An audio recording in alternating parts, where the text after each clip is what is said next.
Hi, my name's Mackenzie Drazan. I was Duke class of 2018. I studied political science and innovation and entrepreneurship. I am recording this video today from Northern California, where I am currently sheltering in place. I am working on a startup that I started while I was at Duke. It's called My Resource. We work with university counseling centers to help connect their students to local mental health providers. This has been a really busy time for us. As an entrepreneur, I've spent a lot of time over the years working from home and have gotten to know fear and disappointment really well. And working in mental health, I've also learned a lot of really helpful things from my colleagues that I wanted to share with you. I'm going to tell you 5 tips that I have found really helpful to help me get through stressful times and to stay productive. I remember when I first started working from home, I really struggled to get my brain to turn on in the mornings. And then at night, I'd be laying in bed trying to fall asleep and I couldn't sleep because all I could think about was work. 2 things solved this for me. One was establishing a routine. So during the week, I always wake up at the same time. I eat breakfast, I then work out, I then take a shower, and then I put on work clothes, even if the only person who's going to see me for the day is my dog. The second tip I have for you is to create on and off triggers for your brain to signal work time and relax time. So this feeds into the getting dressed every day. When I get dressed in work clothes, it just shortcuts my brain into thinking, okay, now it's time to focus. Another main important thing for me is separating my spaces. There's certain spaces that I reserve for work and I only work when I'm in those spaces. And then when it's time to relax, I change into a different space and those spaces are only for relaxing. Being really diligent about this has made such a big impact. And the key to this is consistency and making sure that you're really diligent about only working in workspaces and only relaxing in relaxing spaces. Separating my spaces has helped my brain turn on for the day and then stay off at night so that I can sleep. Tip number 3 is to label any yucky feelings that you're having. As an entrepreneur, I'm often having to do things that I don't feel prepared or qualified to do.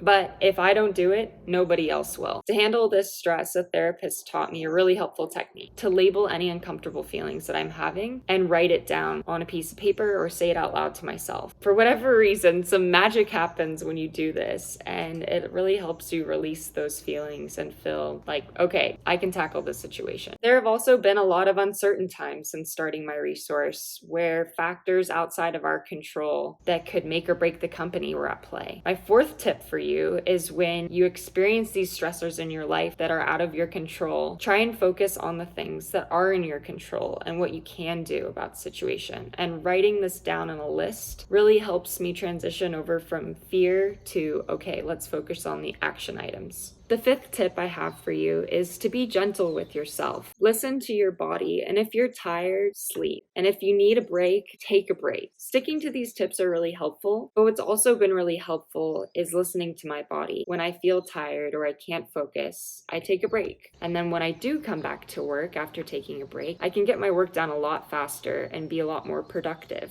The beautiful thing about this situation is that we're all in this together. No matter where you are in the world, we're all experiencing this pandemic together. If what I said speaks to you, you can look me up on alumni.duke.edu/students. Big hugs.